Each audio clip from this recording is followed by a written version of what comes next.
नमस्कार नमस्कार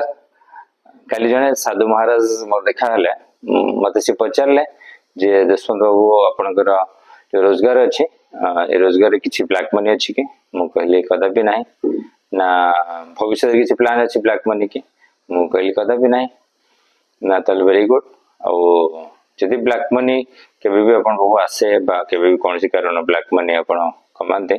से ब्लैक मनी अपन केबे भी अपन परिवार रे खर्च करिवे माने आपनकर ब्लैक मनी आपनकर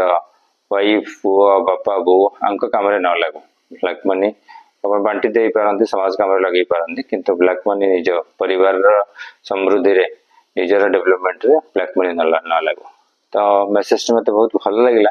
तो मु भाबिली अपन मान सहित शेयर करिया पे तेनो बंधु माने हम माने प्राइवेट सेक्टर रे काम करछे आ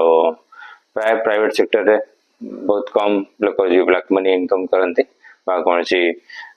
अदर मनी इनकम करते जदि हमें बिजनेस करुचे कंसल्टिंग करछे दैट इज अलग ब्लैक मनी हमें इनकम करछे ब्लैक मनी को गोटे सेपरेट अकाउंट रखियो ताको अलग काम रे लगेबा जेटा कि हम पिला मानकर डेवलपमेंट रे हम फैमिली डेवलपमेंट रे लगेबा। धन्यवाद। जय जगन्नाथ। नमस्कार।